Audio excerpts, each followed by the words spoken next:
Conclusion inevitable.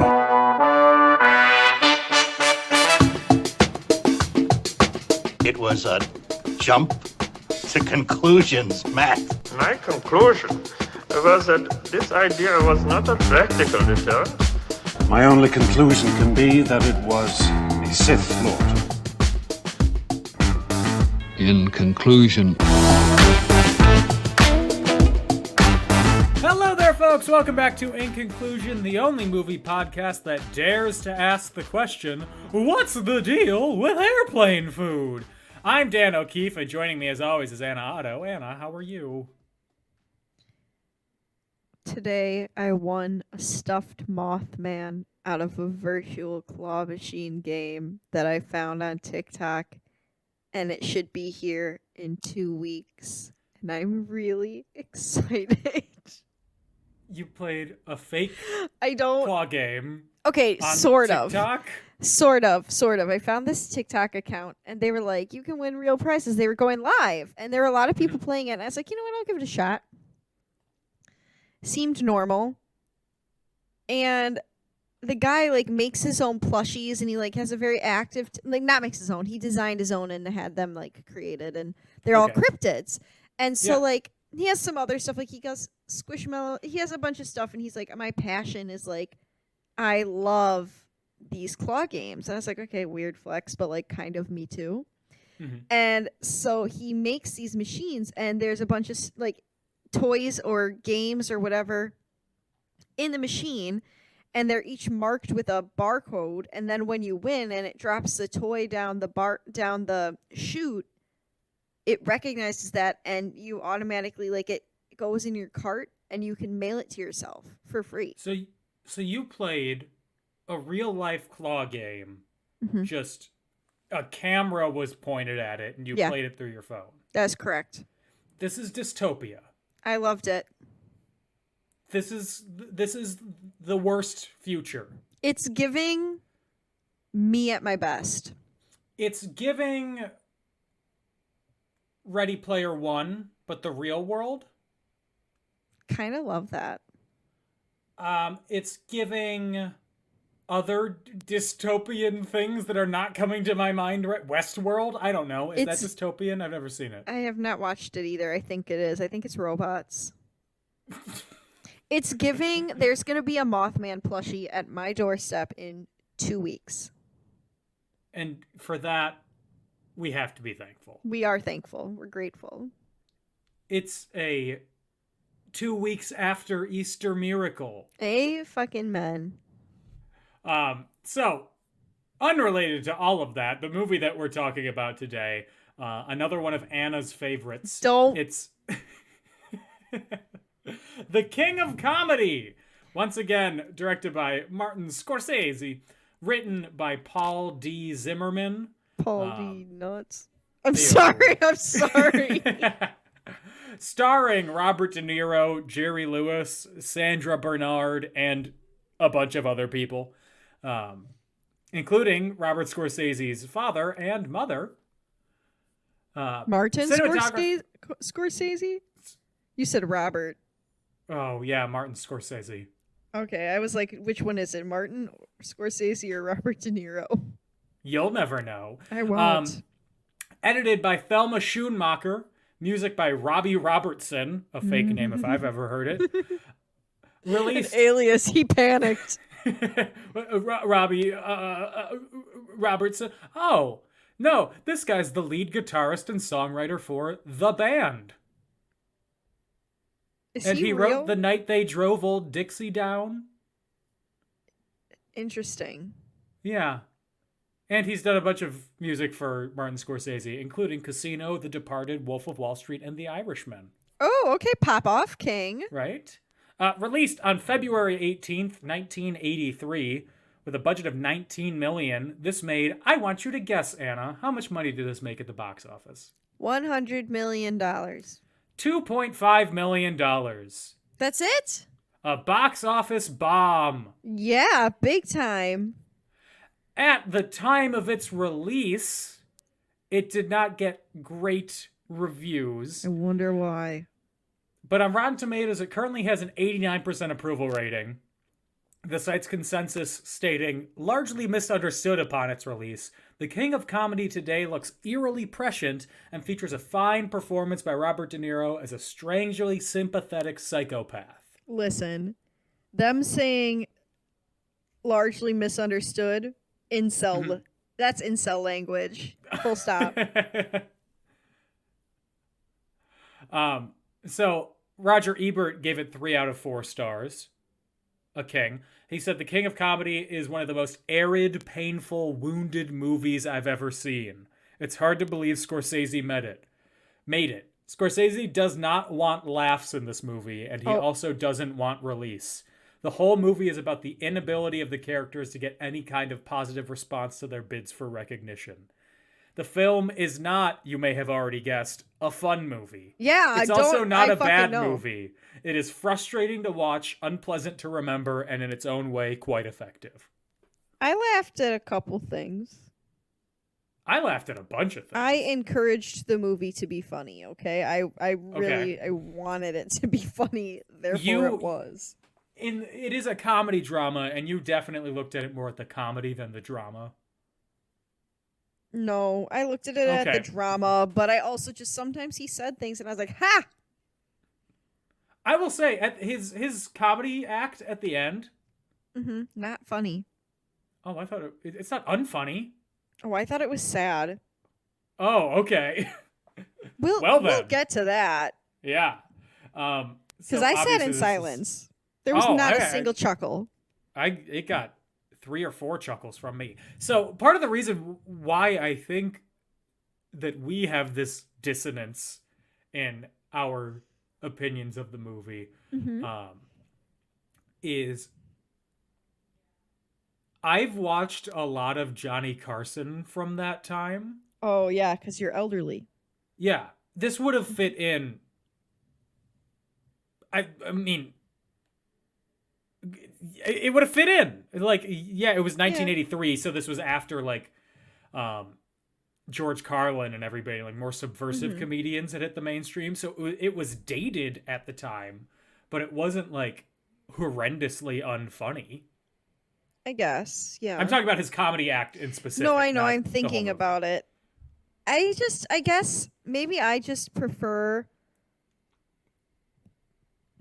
like, a more modern style of comedy. Because you know how my sense of humor is. It's very...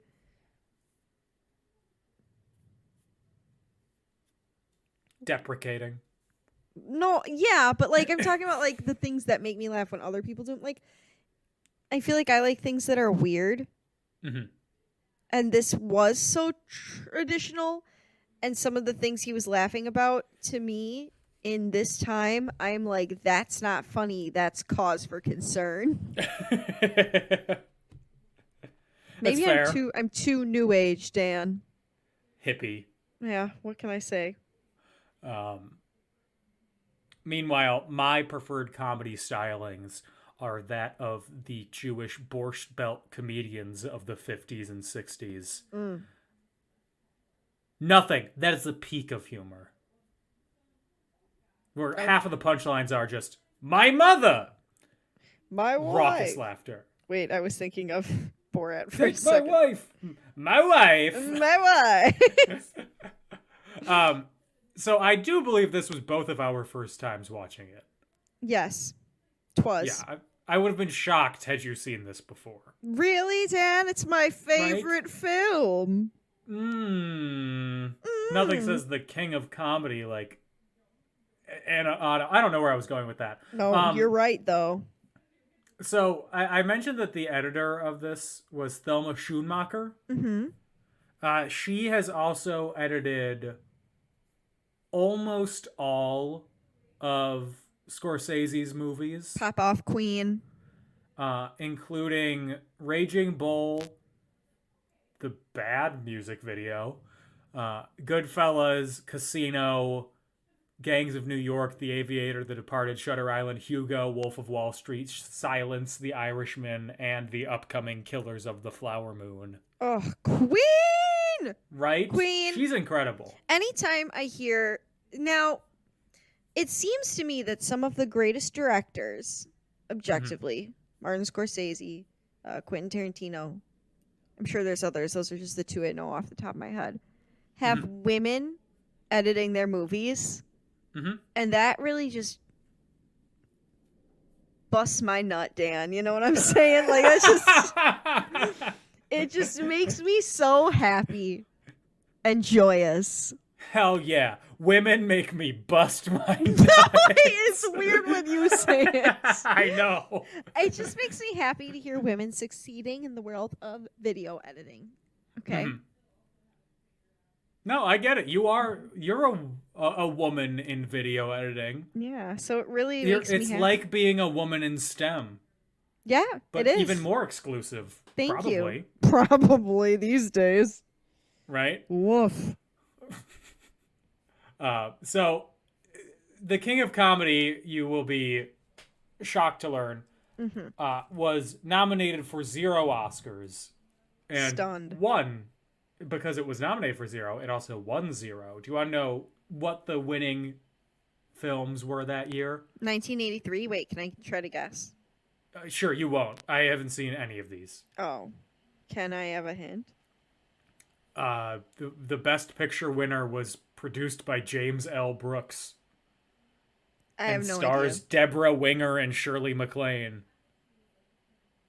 I don't... Just tell me. I thought I could guess, but I can't. So the nominees for Best Picture were Tender Mercies. Never heard of it. The Right Stuff. Okay. Which is about astronauts. That's a dad movie. That's not... Oh. What did you think it was? I don't know why my brain went straight to New Kids on the Block, and I was like, yep, I know that. I don't, girl. I don't. The Best Picture nominated New Kids on the Block music video for The Right Stuff. And that's not even it's the song's name is You Got It. Parentheses the right stuff. Oh boy. I don't see what you're confused about, but okay. The other nominees were The Dresser. What? I don't know. The Big Chill, which I've heard of. Yeah, they redid that, didn't they? Yes. In... no, they didn't. I think I'm thinking of something else. Anyway, the Best Picture winner was Terms of Endearment. Oh, I don't know that movie. Yeah. I think I'm thinking of that one that has Steve Carell, The Big Short or something.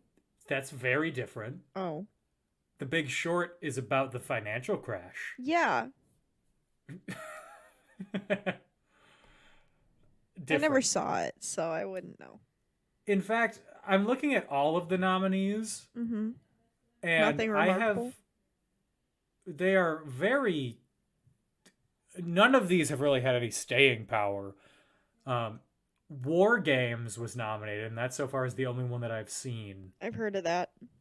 Probably from you. And Yentl. Oh! Papa, can you hear me? Oh. Babs Pop Off. Did not win Best Original Song. Flashdance won. Oh, what a feeling. I get that. That's an iconic song. Not even the best song from Flashdance. Maniac. Oh, yeah, you're right. Come on. Clear. I love Flashdance, but I love it's Maniac too, with the water. So of all the movies I have seen, War Games, Return of the Jedi, and parts of Flashdance. I saw Flashdance on stage. Ooh, that must have been hot. It was. Hot and hot. Hot and in a theater. Nothing says hot like theater, kids. Let's get into the King of Comedy now that we've spoken all around it and not actually about it. Let's do it. You are just brimming with excitement. I am stoked. So, starts off, and we are in New York City, and we see a large crowd of autograph hounds outside of a TV studio, after we are first introduced to Jerry Langford, who is Johnny Carson, played by Jerry Lewis. The people are... I've never been at a stage door for a celebrity before. I'd like to once before I die. I think that'd be cool. But I never have. It looks really scary. Yes. Security was also different back in 1983 versus now. True. But this crowd of autograph hounds are insane. They are reaching, they're grabbing, they're trying to get in his car. They do get in his car. That's terrifying. I screamed when that happened. So Robert De Niro, his character's name is Rupert Pupkin, often misspelled and mispronounced. So he tries to separate himself from the group to say, like, no, I'm not one of these autograph hounds. No, I'm different. You can trust me, Jerry. Lord above. I'm not like other girls. So he pushes the mob back and tries to help Jerry get inside his limo. But inside the limo is Jerry's obsessed stalker, Marcia, played by Sandra Bernard. They kick her out of the car, and then Jerry gets into the car, and Rupert also jumps in the car. Mood. Because he's taking advantage of his shot. Because Rupert is an aspiring comedian, and he sees this as his ticket. Can we just go back to the stalker for a second? What's her name again? Marcia? How old is she supposed to be? So it's Masha. Masha. Yeah. I assume she's supposed to be in her 20s. Okay, I was just curious because at one point it looked like she was wearing a uniform, and I couldn't tell if it was a school uniform or a work uniform. She kind of looked young, so I couldn't tell. She was 27 when they filmed the movie. Oh, shoot. Okay. And she also played Nancy on Roseanne. Oh, well, I never watched Roseanne ever in my life. Surprisingly, since I love John Goodman, in case we forgot. I have also not seen it. Yeah. And other than that, she's been in a bunch of stuff. I don't know. But so back into the inside of the car. Rupert is a stand-up comedian who has never performed stand-up before. Me at too. All. TBH, me too. And he is thinking that he and Jerry have a connection. He is in the right place at the right time. He deeply admires Jerry. Jerry is tired because he just did his show and he wants to go home. But Rupert doesn't care. He doesn't know. And then because of this, Rupert is like, I got it. I'm in. I talked to him. All I need to do, call up the office, and I'm good to go. How could he be so brave? If I met a celebrity through any circumstance and they were like, yeah, you should call my office, I would be petrified. Right? I would, I'm also not crazy. Correct. So let's open with that. But I just can't imagine, like, I don't know. Maybe I'm just not hungry for fame, Dan. Fame, okay. I'm gonna live forever. The way you said that seemed very pointed at me. I'm not hungry for fame, I didn't. Dan. No, that's not what I meant. That's not what I meant. I just mean, like, I'm not hungry for fame, Dan. There, is that better? That's better. Still stings, but it's Unlike better. you, Dan. There we go. Of Clout the celebrities that I have had the accidental pleasure of meeting, I have not been chasing them down or anything. The only one that I have chased down wasn't home. That's alarming. That sentence was alarming. Look, I went inside and he wasn't there, so I left. What the F? Who? I'm joking. That didn't actually happen. The only celebrity, Harry Connick Jr. served me custard once. Ooh. Why? He was doing something for his talk show and he was at Leon's. Uh-huh. And I didn't know. And the guy I was dating at the time wanted custard and we went and they were like, you have to sign an NDA. And I was like, why? And then Harry Connick Jr. was like, your chocolate custard, ma'am. And I was like, what? Oh. So. But the celebrities that I have met, I have always been too starstruck to even have a conversation with them. Me too.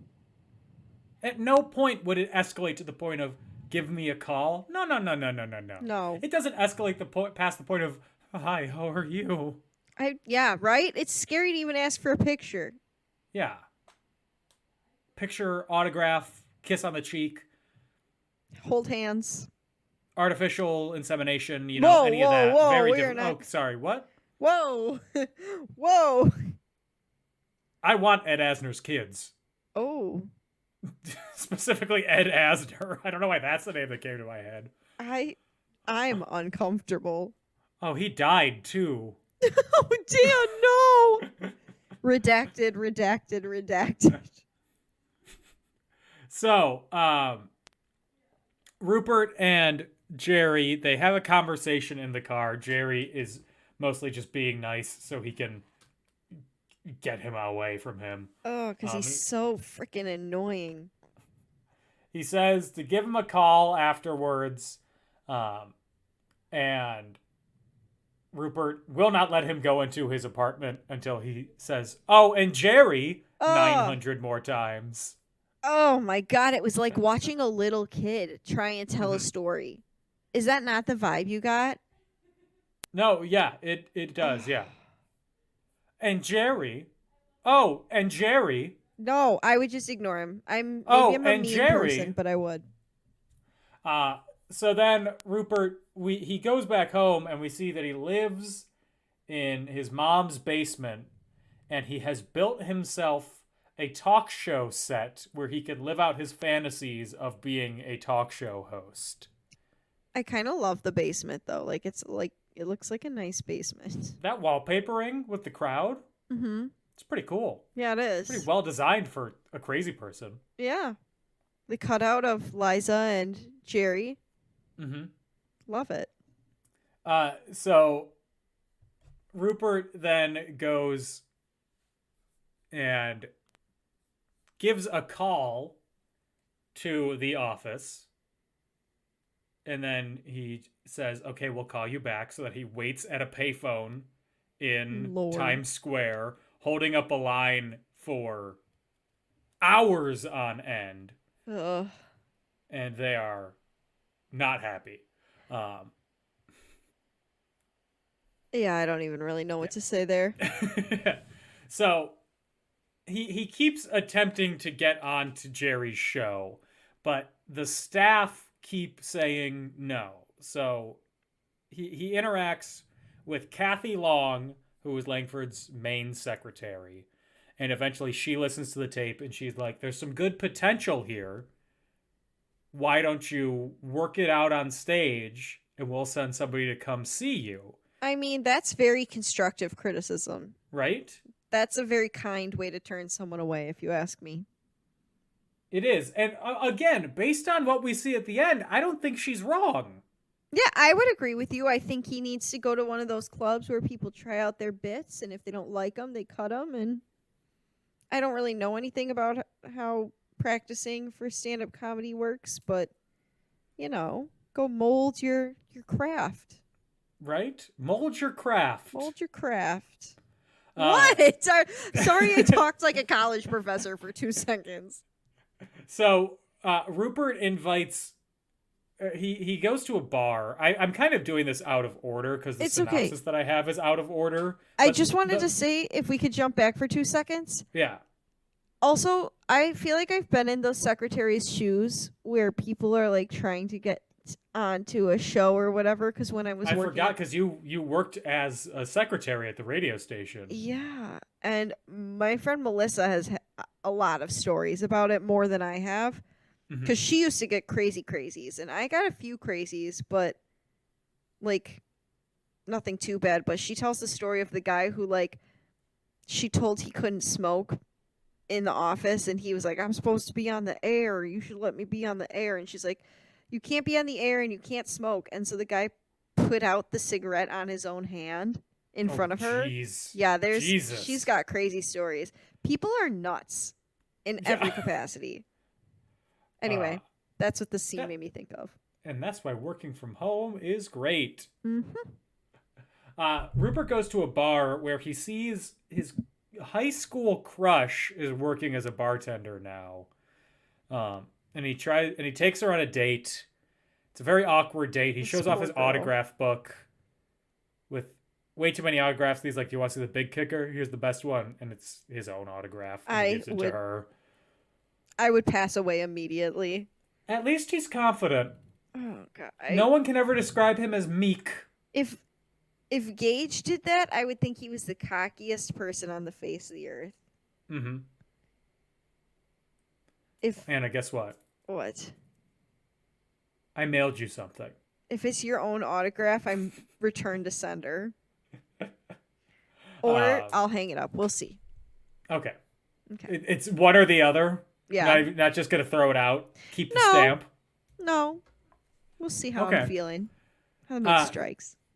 So yeah, Jerry, again and again, he tries to get his stuff in... Not Jerry. Rupert tries to get his stuff into Jerry's hands. And he keeps getting told no by Kathy, the secretary, by the receptionist, who is not named. Let's call her Anna. Her actress's name is Margot. Ooh, that's a pretty name. Mm-hmm. She was married to Irwin Winkler, who was a producer. Is he related to Henry?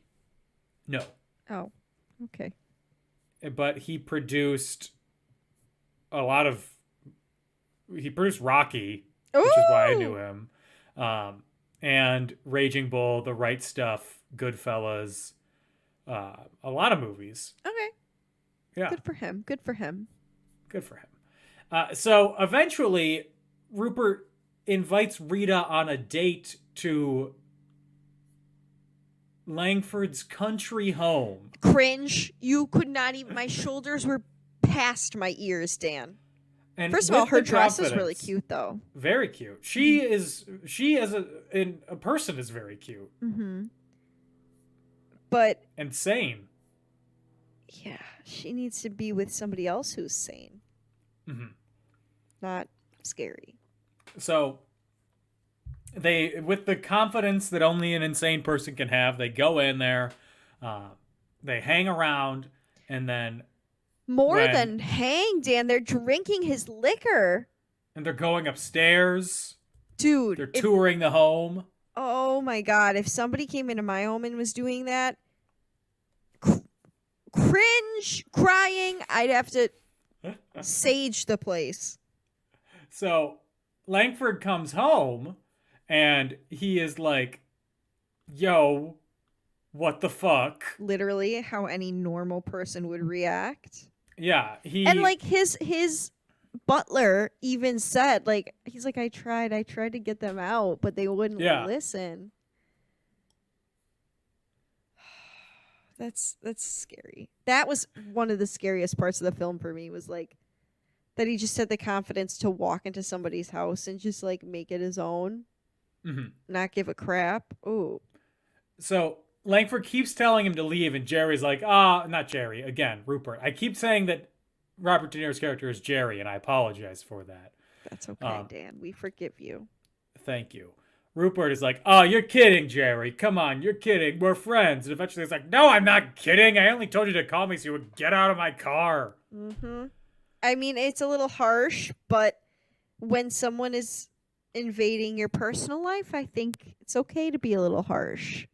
When someone's in your home and you didn't invite them and you're not friends with them, I think it's okay to be a little harsh. Yes. Rita is embarrassed. Absolutely. I would be too. So she runs off, and then after Rupert leaves, he vows that he's going to work 50 times harder than he is already to get on his show, become the host, all sorts of things. Also, previously, Rupert had a fantasy where he marries Rita on the show. That was weird. I felt like I was watching I felt like I was disassociating when that came on. So, because he is exhausted by the rejection, Rupert hatches a kidnapping plot with Masha. Lord. This is when I started laughing a little bit. Maybe I watched too many murder documentaries and things. I was kind of chuckling about some of the things that were happening with this kidnapping. Like the scene with the cue cards. How do you not laugh at that? So they kidnap Jerry off the street as he's walking to lunch, where during his walk to lunch, he keeps getting noticed by people on the street. And one would. They all expect something of him. Like he walks past a woman on the phone who he says hello to, and then she is so like, oh, I love you, you're so great, I love you. Here, talk to my grandson or my nephew or whoever, he's in the hospital. He's like, I'm sorry, I need to go. And she's like, I hope you get cancer. It was so aggressive. So aggressive, so bold. And more bold is ripping him off the street and holding him hostage in Masha's parents' townhouse in Manhattan. It looked beautiful. Absolutely beautiful. Are you kidding me? That place is worth tens of millions of dollars now. Yeah. And before that, wasn't that when Manhattan? Masha chased him through the streets of New York, too? Yes. Oh, that was scary. Again, What do you mean? I love sharks, but it was giving shark. I love sharks when they are actually sharks. Mm-hmm. Not people. Swimming, eating fish, swimming. Eating fish. Eating fish. Swimming. That's what they do. As they are in the Manhattan townhome, Rupert calls the TV station and demands that he is given the opening spot on that evening's episode of Langford's show. That's when he's using the cue cards, and Yes. He's going too fast. The cue cards are out of order. I was cracking up. Tears were rolling. I was slapping the old knee. When Jerry finishes reading what is on the cue cards, he says to the producer, "It's not grammatically correct, but I think you get the point." Yeah. He is so over the whole situation immediately. And all the rules that he has for giving like specific key words so that his team knows it's him when he calls. That was crazy to me. Do you think that actual celebrities have to do that? I think they used to, but considering the fact that the number of phone calls that people have is down so much now. That's true. It's Because I was likely not wondering, the like, case. I can't do an impression, but what if I did a really good Kim Kardashian impression? Like, do you think if I called her people, they'd be like, Kim, how many What's your inches... favorite? Oh, I was say, what's the What were you going to say? circumference of her whole booty? What Oh were my you gonna gosh. say? Oh, I was going to say, what's your favorite saying? And then she was going to say, get off your ass and work. Oh, no. True, though. Nobody wants to work at... That's my Kim Kardashian impression also. Kim, do you work? Respectfully, do you work? I got off my ass and worked. Barely. She only got off her ass because it was too big to sit down. Oh, I thought you were going to go with a Ray J joke. No, I was being respectful. PG. Yeah. Hi, Anna's mom. Because I do, yeah, that too. I do, the Kardashians are my guilty pleasure. I will admit. You know it's true. I know. There are all these billboards for their new show. And I'm like, why? Why would you watch? What's interesting? What's the gimmick? What's the hook? The drama, Dan. I'm surprised you don't like it. No. Anna has been watching Selling Sunset, and I've been there while she's watching it. It's so dumb. That sounds kind of fun, though. So dumb. I only care about the houses.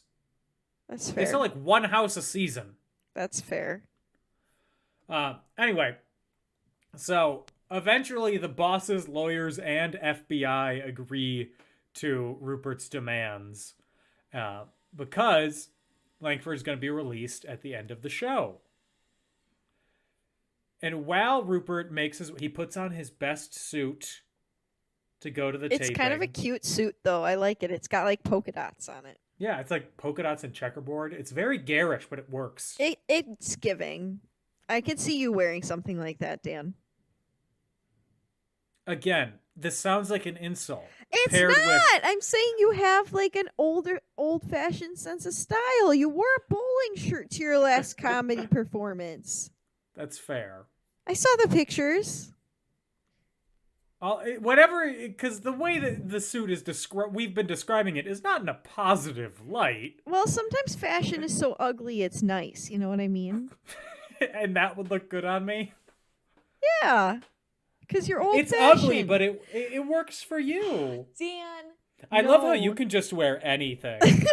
okay, Miss Real Housewives over there. I'm saying, like, sometimes when I'm at the store, I'm like I bought these jeans, and they're like boot cut, but they're tight at the top and they're loose at the bottom, and they're like cut and frayed, and they kind of look like they would be crusty.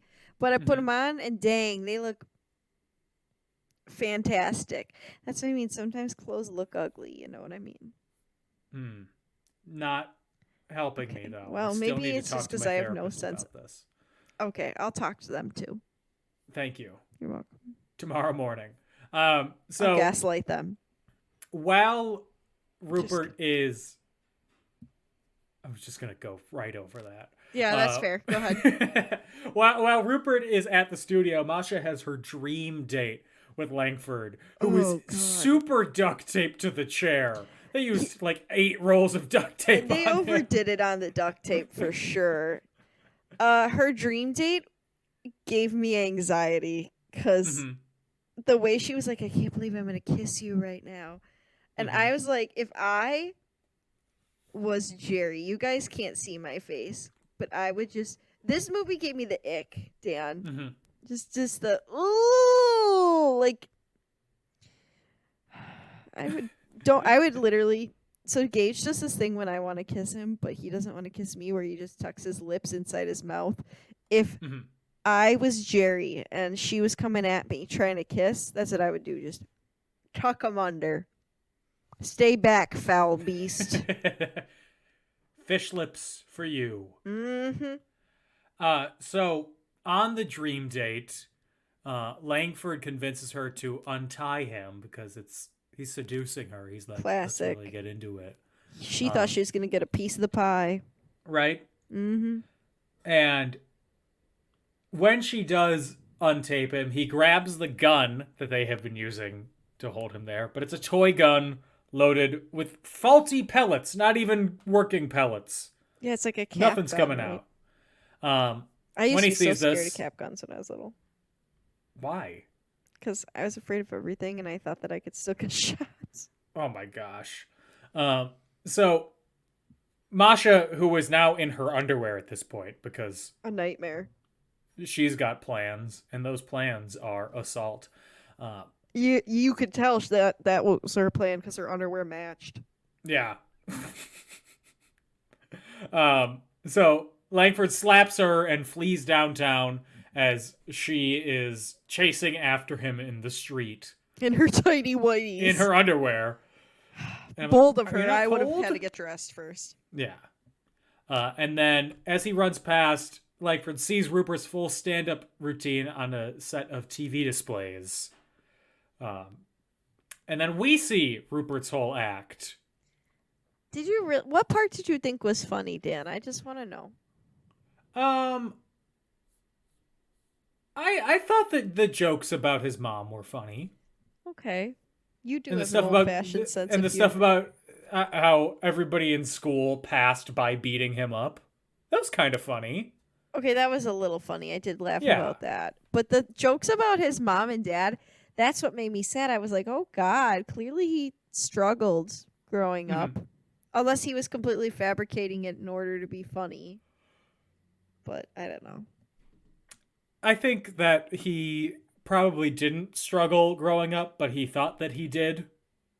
Yeah, I would agree Based with on that. his yelling interaction with his mom from earlier in the movie. Yeah. And considering that looked like a really nice basement. So they probably, I'm guessing, lived in a nice home in California. And This is New York. oh, New York is what I meant. Sorry. Yeah. A nice home in New York. And I don't know. He's just so weird. He's just so weird, Dan.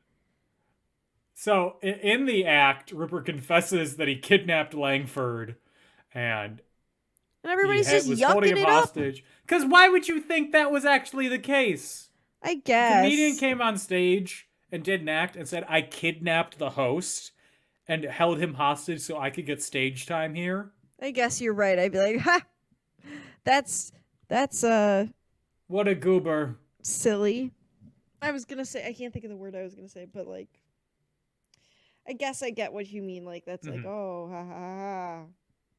So Rupert's final quote is, "Tomorrow you'll know I wasn't kidding and you'll all think I'm crazy, but I figure it this way. Better to be king for a night than schmuck for a lifetime." I did say mood when he said that. So he had taken the FBI agents to Rita's bar and showed her this, thinking, oh, now that she's seen me, she's going to love me now. She'll fall in love with me. Typical incel behavior. Mm-hmm. And the FBI agents were like, that sucked. Because it wasn't that funny. It wasn't unfunny, though.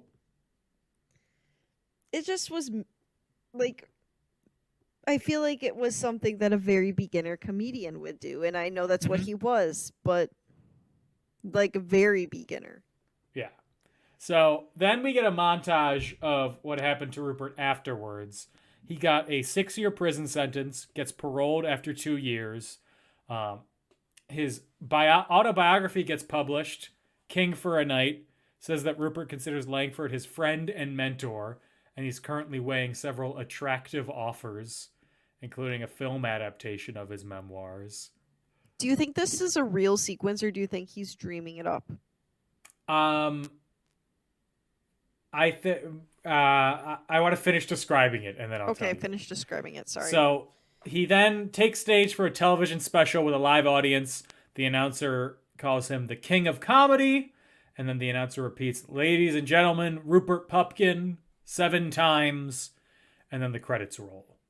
I think that it depends on what lens you're viewing the movie from. Oh no. Okay. Meaning, if you trying to put myself in the shoes of 1983, this is a fantasy. Putting myself in the shoes of 2022, this is absolutely something that would happen. Well, I thought it was a fantasy. Like, I thought that this is what he was like, yeah, this is absolutely what's going to happen when I get out of jail. Yeah. That's sad, though, that you're like, this is absolutely what happened. But it's true. Like, I would want to read it just in the sense of, like, a true crime, not because I'm interested in him as a human. You know what I mean? But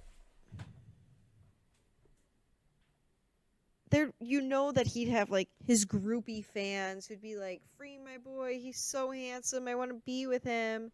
And he'd have, like, the people who want him locked away for life. And it probably would be a very public story. Yeah.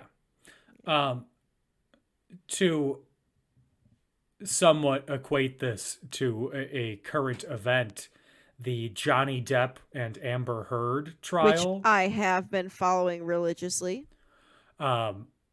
People cling. Oh, and yeah. I think people would cling to this man. Yeah, that's fair. People have been making memes about that too, and I don't really know how I feel about that. Anyway. But anyway, that's the King of Comedy. Credits roll. It's a short movie. It's only 100 minutes long. Yeah, it was.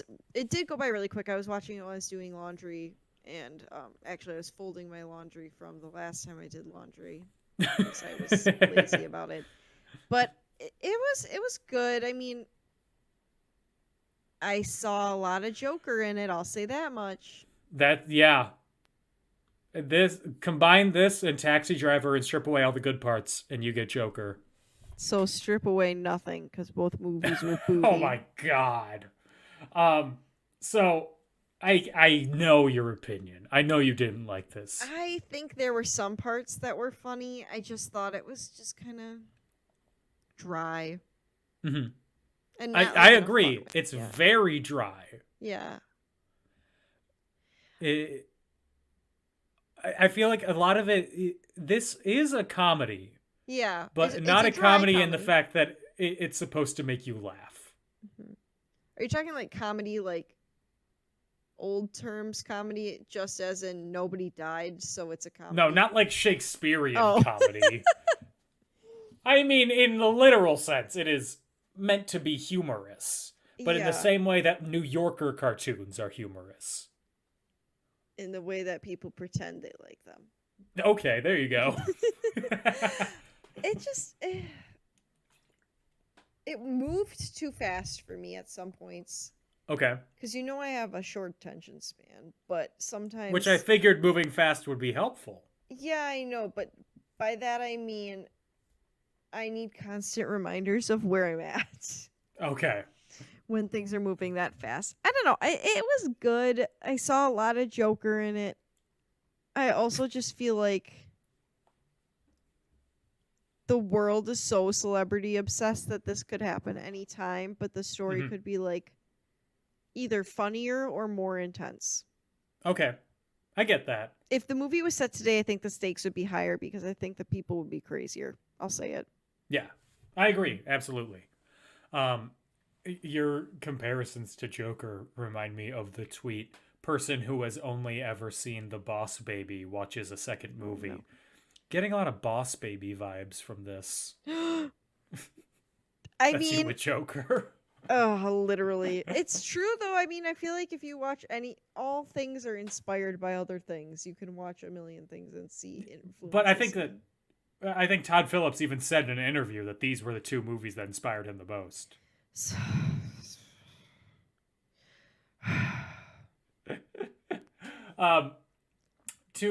I will say, I loved this. I thought Robert De Niro was great in it, because a big thing with Robert De Niro is he is not very good at doing comedy where he's not the straight man. And I think that worked really well. That's as a true. character for this character of aspiring, already failed comedian trying too hard. Yeah. Well, because, yeah, like you said, I mean, it shows like he comes across as a person who's just starting out and thinks they're the best, but is kind of sucking, or at least just needs more work. It reads, it makes sense for the character that he's not like Jerry Seinfeld coming out or something. Yeah. By the way, Jerry Seinfeld coming out would probably be a plot of an episode of 2022 Seinfeld. Love that energy. I also I liked the fact that this is such it's such a small story. Yeah. I did appreciate that nobody got shot for real this time. The bar could not possibly be lower, apparently. And Jerry Lewis was really good playing the real life version of Jerry Lewis on stage instead of playing the character. Literally, oh god. It was fine. There were parts of it that were fun for me. Yeah. I do have some trivia for you. Ooh, I'm ready. So in the scene where Rupert shows up at the summer home, Jerry's summer home, most of it was improvised. Oh, okay. Love an improvisation. Jono had trouble opening the front door in real life, and that was not planned. And then Jerry Lewis's reaction was just open the fucking door. Was improvised. Funny. That's funny. Martin Scorsese says that he thinks that this is Robert De Niro's best performance in one of his films. Oh, okay. In one of his films. As I say, clearly he hasn't seen anything from the Meet the Parents Meet franchise. the Parents? Yes. Clearly he hasn't seen Little Fockers. I love the Meet the Parents franchise. Don't judge me. When Jerry is walking down the street, he's stopped by a woman on the telephone. When he refuses to talk to someone, the lady says, "I hope you get cancer." This incident actually happened to Jerry Lewis. Oh, God. That's so aggressive. Oh, God. In the scene where Robert De Niro and Sandra Bernard argue in Times Square, three of the street scum that mock her are Mick Jones, Joe Strummer, and Paul Simonon, who are members of The Clash. Oh. Why? They just having a good time? Right. Okay, well. Good job acting. When being profiled in True Hollywood Story, Jerry Lewis said that he was surprised at critics' praise of his performance. He said that he was just playing himself. I was gonna say it didn't feel like he was putting too much into this role. Like it didn't Especially feel like in comparison to everything else that he did, where he was putting so much effort into it. Where where this time he was playing an actual human being. Yeah, a person with a semi-normal life. Right. Semi-charmed life. Robert De Niro and the actress who played Rita, Diane Abbott, were married at the time. Oh. And she also played the concession girl in Taxi Driver. Oh, cute. Who talks about jujubes with. Cute. I love that. Mm-hmm. And then Martin Scorsese's family, Catherine Scorsese, Martin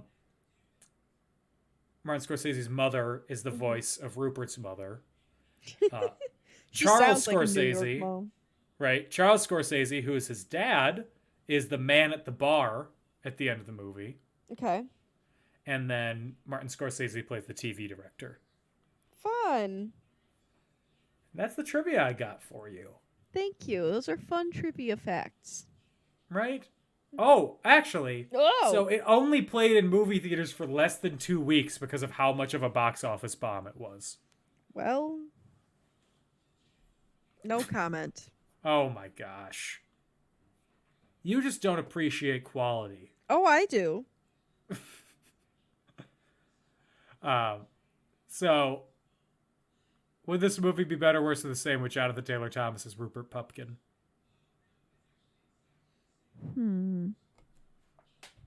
I'd love to see him try. So I'm going to say maybe a hair better just because I want to see it. You are insane. I just want to see it. You are insane. Just want to take a little sneaky peeky, you know? You are saying that a movie would be better if you replaced Robert De Niro with Randy from Home Improvement. I just said I want to see how it looks, Dan. I just want to give it a And then you said it would be better.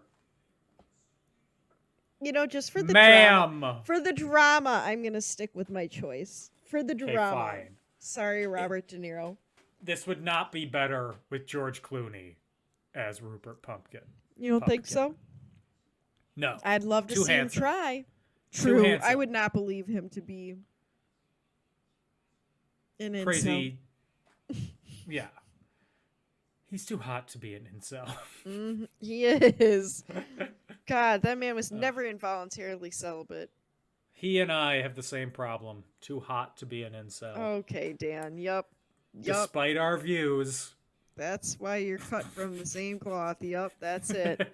George Clooney and I are cut from the same cloth, and we both cut it with our piercing eyes. Oh, my Lord, Dan. On a scale of 1... Okay, finish. What were you going to say to insult me? I feel like you do your affirmations while looking at a poster of George Clooney in the eyes every morning. I do my affirmations while looking at a picture of myself. Not a mirror, just a a printed out headshot of me. Oh, God. On a scale of 1 to 5 80s bad stand-up acts, what do you give it? I give it a 1. What? I laughed like 2 times. That's why it didn't get any less than that. Oh my Lord. Okay, You are absurd. movie gods, come down here and have a chat with me then. I'm okay. So you giving it a 1. Yes. Of all the movies that we have watched for this podcast, I am going to be giving out my third 5-star rating. 5? 5 out of 5. Oh my Lord! How? Why? Where? All of it. Everything. The performances, the direction, the eerily prescientness of the film, how it predicted modern celebrity and stan culture. That's true. It did predict stan culture. All of it. I thought there was not a scene in this movie wasted or could be removed. I thought it was perfectly paced. Everything about it. It wasn't. Sorry, could you tell it's almost my bedtime? It wasn't. And it just let out a big cat-sized yawn. I did. It took over all the way from my eyes down to my chin. It wasn't a tight 90, but It was 100. It was 100. for a tight 100, it was pretty good. Okay, and you're giving it 1 star. I'm just saying it had a good run time, Dan. That's what the star's for. That and the Okay. chuckles. Oh my lord. And you say I'm usually generous, so Yeah. You're generous towards... It's like when a teacher looks at the kid who, when they were supposed to make a clay pot and they made a plate, me. you're like, oh, that's so creative. You're like, then when- you tried. But then when there's the kid who you expect to be good at making the clay pot and there's like a little nick in it or something, you're like, this is trash. Oh, This is God. absolute garbage. That's not what I said. I'm not trying to tear down children. This is a hypothetical. None Oh. of these children are real. Oh, still. I don't They're want their both in my parents to come for pottery me. room. Oh, God. Oh, also- God. I was wrong. This is the 4th 5-star rating that I've given out. Oh, well, where are all the movies you've given what are the other movies you've given a 5-star rating to? I have given a 5-star rating to It's a Wonderful Life, Oh. Ocean's 11, Oh. and Sleepless in Seattle. Okay, I'm back. I'm with you on that one. And now the King of Comedy. Nope, I'm out. Well, this has been fun. That's it for this episode of In Conclusion. If you want to support us and change Anna's minds, you can No. do so on My social media, multiple on minds. Facebook and Twitter @and In Conclusion, on Instagram @In Conclusion Podcast. Message us on Instagram and tell Anna how wrong she is. No. Don't bully me. I can't. I'm too fragile. I'm hanging on by a thread. Cyberbully Anna, everybody. No. Oh, Or that might be the if straw you're one of that. her coworkers, real life bully her. No, that might be the straw that breaks the camel's back, and I just become a recluse who lives in the mountains and doesn't talk to anyone. You can also support us on Patreon at patreon.com/inconclusion. If you want to find me, I am on Twitter @DanO'Keefe86, and I am on TikTok @NotDanO'Keefe. Anna, where can people bully you? Well, in about 5 minutes, you'll be able to bully me from my bed. But you can find me on Instagram @OptimusPrime818, where I will only be accepting kind messages. Or you can find me on Twitter @AutobotsRollOut, capital O for Auto, capital B for Bots, capital R for Roll, and the O in Roll and the O in Out are zeros. And also, you should not bully me on Twitter because I won't see it, because I don't Yeah. really go on my Twitter. You'll bully her on Twitter and she'll see it in like 2 weeks and be like, I feel why bad were about they so myself again. mean? Yeah. So, next week, it's the big one. It's our 100th episode. That was a victory So- screech. I gathered as much. We will be talking... Somehow we've gotten to the point where we have to talk about Joker. I can't wait. So, I have to watch Joker again. I hope your heart and your eyes open Especially to a good after movie. having watched its inspirations, which are miles better than it. No, they're miles worse. They're in last place, and Joker already finished the race. Good lord. Our next episode is going to be 9 hours long. It's just gonna be straight up yelling. disagreements the whole time. So get excited for that. Joker, episode 100. Do. In the meantime, everybody stay safe. Have fun. Get vaccinated. Go watch Joker. Bye-bye. Good night. Bye. I did hear once clear liquor is for women on diets. Dan is a dieting woman.